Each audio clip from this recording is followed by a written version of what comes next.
Hey guys, how's everybody doing? It's Fernando here today with another gaming news update. And this is going to have to be like a mobile version. Unfortunately, I'm out and about today. I'm in the car. I'm going to have to do this over the phone. I didn't want to just not do a video, so I'll make it short and sweet. There's not a lot to cover anyway. It was, well, up until yesterday, it was a slow gaming news week. But yeah, things got a little interesting, a little spicy at the end of the day yesterday, or at the beginning of the day yesterday. I mean, sorry.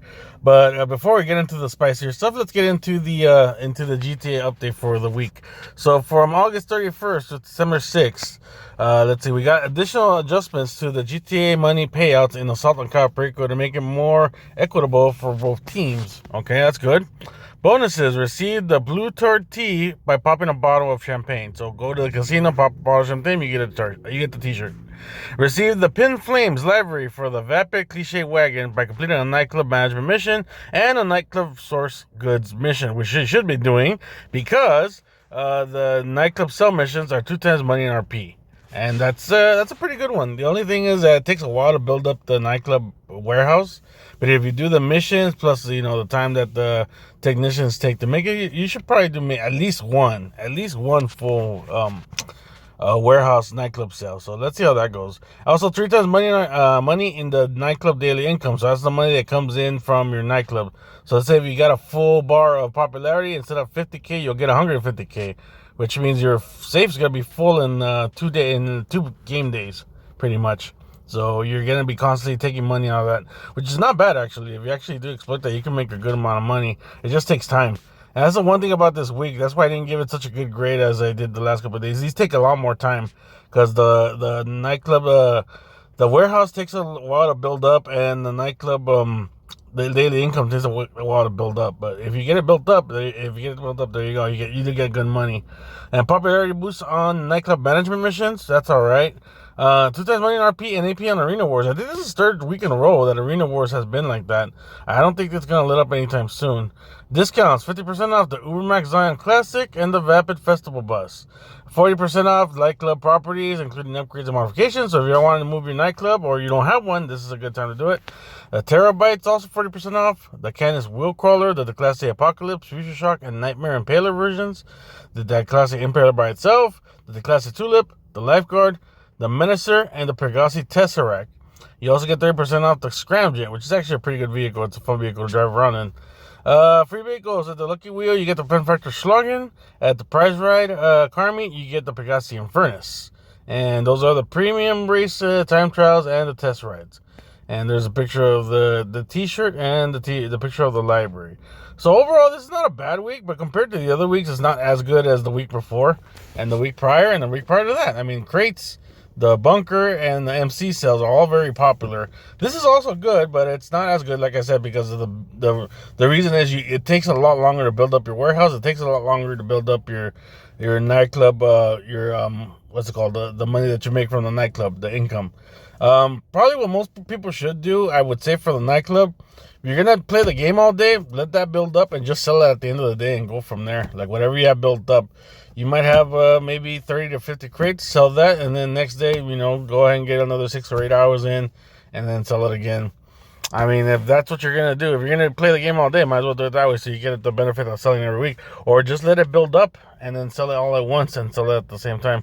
I think a full nightclub warehouse should be around 3 million plus. So have at it. Also, Trading Places is 2 times money in RP for all those people who want to do that one. That's not so bad. All right, so let's go to the news. And the biggest news that broke yesterday was Sony and their greed. So apparently Sony has decided to, they feel really confident about themselves being number 2 in the gaming market, that they decided not only to increase the prices of their PlayStation service, but increase it by over 30%. Now, look at these prices. For Essential, you used to pay $59.99 for 12 months. Now you're going to have to pay, starting September 6th, you're going to have to pay $79.99, so $80 pretty much for Essential. What do you get for Essential? You get cloud saves and you get multiplayer. And 3 games a month that Sony decides to toss out at you. That's it. You don't get any more games. You get 3 games that they choose. You get cloud saves and you get internet access so you can play multiplayer. That's what they're asking for, $80. Now, if you go to the extra, what's it called, the plus extra tier or whatever they want to call it, it's $135, up from I think it was $89. So that's what, like a $35 increase, almost a $40 increase, or $99 actually. I'm sorry. So $35 increase. And for that one, they do throw in a number of PlayStation 4 and every once in a while some PlayStation 5 games. So actually, that one before was actually a decent value if you don't have any games at all. This one didn't work for me because I always buy my games. I always buy them either secondhand and discounted or whatever. Like, I'll get them from GameFly for like really cheap, or I'll get them when they're on Black Friday sales and stuff like that. I usually get my games physical, or if I really like a game, I'll get it digital, but I usually wait for a discount anyway. But for those people who don't have a collection like I do, Plus Extra would have been a good one because they include a lot. They include like 300 or 400 PlayStation 4 games on there and some PlayStation 5 games on there. So that would have been a good deal for some people at $99. At $135, I don't know if it's such a good deal anymore. And the most egregious one is the PlayStation Plus Premium tier. That one went up to $160, up from 120. So now it's $160. That's a $40 jump in the subscription service. And this one has been a very disappointing tier because they promised to add, not only did you get the stuff from Extra and the stuff from Essential, but they were going to start adding retro games. PS1, PS2, PS3, PSP games. And they haven't really been adding that many games. Most of the games that they added at the start were already games that were already in the service. On the service before, on PlayStation Plus, I think it was called before, you used to have all those games already. All they did was put them in this service and charged you more money for it. And now they want more money for it. They haven't really added any new games recently. What's the latest game? I'm sorry. Hold on. I pushed the wrong button. What's the latest game that they've added? I can't even remember the last game that they added in the retro gaming. The one that I saw was Legend of Arcana, I think it was called. And I bought that game. I didn't bother to sign up for it because I'd rather pay the $9.99 asking price for it, and that's a PlayStation 1 game, than to pay $120, now $160 for a subscription fee. I'd just rather buy my game outright. So I don't understand what the deal is with PlayStation. Well, actually, no, I think I do know. They're actually getting to the point where they're starting to act like they did during the PS3 days. If anybody doesn't remember, when they announced the PS3, they came out, they were all on top of the world. The PS2 was the highest selling console ever. They were making money hand over fist, and they were extremely confident. And that's when they announced the PlayStation 3 to cost $600. Even though people knew that was a lot of money. And when they justified their money, they're like, well, people are going to want to buy going to want to get a second job to buy our system. And that is such a stupid way to think about marketing. Telling people, you know what, everybody's going to want our system. They're going to want to go get a second job just to be able to afford our system. That was their mentality back in the day with the PS3. So I think they're starting to get, now that they started to trounce Xbox more and more, they're starting to get a little too confident. And now they're starting to raise prices. Remember, this is also the company that first started to raise gaming prices. Like, they were the first ones to go from 60 to 70. And Xbox and Nintendo decided, you know what, we're just going to follow suit because they're doing it already. And now with this subscription service, I'm afraid that other companies are going to go too. Xbox, it might cost more to get Game Pass, but you get so much more value on Game Pass that you do on the premium tier of PlayStation. Like, the Xbox version for the whole year is $200. But what do you get for the Game Pass? You get day one releases. Starfield comes out September 6th. You could play that. You could download and play that. If you have Game Pass, you could download that game that day and try it. Other games that they have in there, all the Halo games are on there. A bunch of third-party games are on there. Any new releases from Xbox, including when Call of Duty comes out, not this year, but maybe next year, you'll start seeing those games on Game Pass. And probably going to see other Call of Duty games on Game Pass. So they also have cloud streaming, which is a lot better than Sony. Sony hasn't really gotten off the ground on cloud streaming. There is some streaming on the premium tier, but it's nowhere near what the Xbox is. I actually really like the Xbox's tier because the saves that I got from my console, they apply to the cloud game. So, like, if, for example, I'm playing MLB 23 on the Xbox, which, by the way, it's a Sony game, which is funny that it's on the Xbox, and it's on Game Pass to make it even funnier.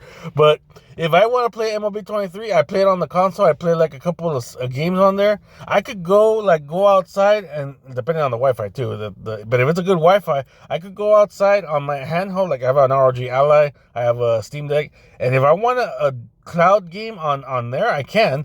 depending on the Wi-Fi. Of course, it has to be good Wi-Fi.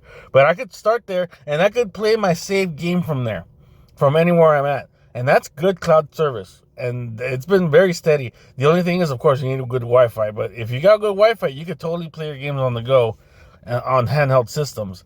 Sony doesn't have anything like that. The best you can do is on a laptop, and even then, it has a little. It's not perfect. Even if you got a wired connection, it's not the best. They're saying they're working on it. They're working on improving their cloud service, but they should have improved that first before they started jumping the prices on all these subscription tiers. And the other thing is that they have Game Pass has Game Day releases, same day, like their AAA games. They have the cloud service. They also have PC games on there. On Game Pass, you can get PC games too. I could download PC games that are available on Game Pass on my PC and play them from there. PlayStation doesn't have any of that. So how are they justifying being close to the price of the Game Pass but not offering anything new? In none of this blog does it say anything about increasing, adding more service to your subscription. They're just saying about price increase. So let's see what the justification is. The new prices for the 12-month subscription will remain at a discounted rate when compared to blah, blah, blah. Okay, whatever. The current 12-month subscription, this price will take no effect. Okay, this is the pricing. Where's the justification? We also want to let you know that Saturn 6 will be increasing the price of the PlayStation Plus 12-month subscriptions globally across all benefit plans. This price adjustment will enable us to continue bringing high-quality games and value-added benefits to your PlayStation Plus subscription service. Okay, so they're saying that they're raising the price because they want to add better games to the service. So let's see what the example is for the games that they added this month. Saints Row, Black Desert, and Generation Zero. Those are your examples for adding quality games to the service that you're justifying increasing the fucking price. Saints Row, a disappointing shit game in 2022. Black Desert, an MMORPG that's riddled with freaking microtransactions. And Generation Zero, a game from who knows how long ago that's a co-op shooter. How is this justifying your price increase? How is this adding high quality games? None of these three games are exceptional high quality games, especially Saints Row as your primary game is nowhere near high quality. Nowhere near. Even after a year of its release, it's still a bug-riddled mess of a game that's so disappointing and so cringy. It's in the $10 bargain bin. So not surprising that you're just now giving it away for free. Here, take Saints Row. Nobody else wants it, you take it. This is so stupid. How is this justified? This does not justify your price increase at all.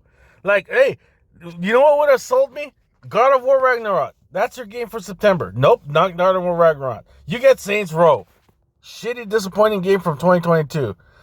You get Black Desert, an MMORPG that's riddled with freaking microtransactions all over the place.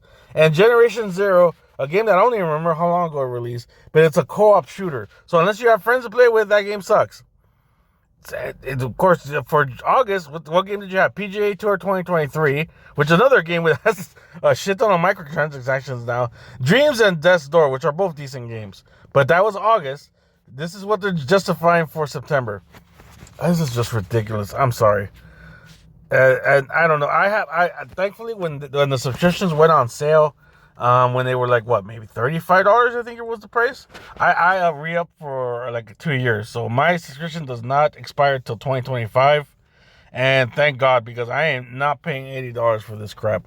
I really think that by 2025, I'm probably just going to be tired of gaming in general. I mean, I am 43. By the time 2025 hits around, I'll be 45. Who knows if I'm going to be gaming anymore. But if I am, I don't know if I'm going to be gaming online on PlayStation. Not for $80. Of course, 2025, that's a long way away. That's probably when GTA 6 is going to come out. I know for sure if GTA 6 Online is the same thing as GTA Online now, I ain't going to restart and do all that crap all over again. So there's no reason for me to have a PlayStation subscription account by then. So, no. Just no. My last bit of news, I just want to cover some of the talk that's going on Twitter or X, whatever the freaking hell you want to call it. I just call it Twitter because X is a stupid name that some stupid idiot rich guy who thinks he knows everything came up with. But no, it's Twitter. And it'll always be Twitter for me. And I'll always picture a little bird tweeting at me when I see this. But anyway, Twitter. So I've always had my experience where there's not a lot of bright people on Twitter. A lot of people just expose how stupid they are on Twitter. And it's funny to clown on some people for their idiocy. And there's a lot of people that still follow this console war bullshit that I've never subscribed to since I grew up, since I became an adult. Like, as a kid, I remember, like, arguing Nintendo and Sega. But even as a kid, as soon as I tried a Genesis, as soon as somebody lent me a Genesis, I was like, they're both pretty cool. I like both of them. I like Sonic and I like Mario. And that was me as a kid. This was 15-year-old SheepTacoMan here talking. Now, as a 43-year-old SheepTacoMan, I have a Switch, I have a PlayStation, I have an Xbox. I just enjoy all my games. I enjoy every game that comes out. I enjoy Halo just as much as I enjoy Call of Duty, just as much as I enjoy Legend of Zelda, just as much as I enjoy Spider-Man. All right? Sony, PlayStation, Xbox, and Nintendo, I enjoy all three. I even enjoy PC games. I dabble in PC games every once in a while. So I am a complete gamer. So I don't follow the things about this console war bullshit. I don't care for one or the other. In fact, I root for there to be equality so that the prices, like for example with Sony's idiotic price increase, so the prices stay down. If Xbox was in a higher position, let's say if Redfall, which came out in March, wasn't a shit game like it was, because that was the other highly touted game that Xbox come out. If Redfall had come out and been a killer app instead of being this slog boring game that it ended up being, and I tried to play the game, I just couldn't. It was just too ridiculously stupid, and it wasn't polished or anything. It was just a bad game. But if Redfall had been a great game, you would not see Sony increasing their prices. Why? Because Xbox would be in a better position. And this is why Sony has the balls to increase the prices, because Xbox has been dropping the ball lately, and they're hoping that they'll rebound with Starfield, which is also funny that they're doing this price increase with Starfield coming out in about a week. Anyway, let's talk about Starfield. So, a lot of people have been like showing leaks and stuff of this game. I've tried to steer far away from leaks as much as I can because I don't want the story spoiled for me. Basically, if nobody knows, who doesn't know, Starfield is a game that's basically made by Bethesda, which is the makers of the Fallout. So a lot of people think that Starfield is going to be like Fallout in space, which is a really good concept, and I can't wait to actually see it. I'm going to actually try it myself. But a lot of the people that are into this console war bullshit, they're like shitting on Starfield so bad, even though they haven't played it, probably have no intention to play it. And they're going off leaks from this guy who stole like 63 copies and decided to advertise this crime on the internet and actually tried to sell them on the internet. And the idiot got caught and got arrested. So that's no surprise there. That's not big news. Idiot doing idiotic things, doing idiotic crimes, and then getting caught for it is not big news. So, and this isn't really big news either. I just want to share how idiotic some people can be. So this King Trash guy, he I guess he's a PlayStation pony, if that's what they're called, whatever. I don't really care. But he made a really ridiculous comment that caught my eye. And he started complaining about Starfield. That is, if you go to his blog, his posts on Twitter, it's all complaining about Starfield. Either it's about the water physics or the shooting or whatever. It's just complaint after complaint after complaint. He hasn't played the game because it hasn't released yet, but he's going by all these leaks. So let's see what he has to say. You cannot go to these quote-unquote planets because exploration was a lie. Jesus, it gets so worse. All right? And let's look at the planets he's talking about. That looks like Jupiter. For those who don't know, Jupiter is a gas giant. Jupiter does not have a surface.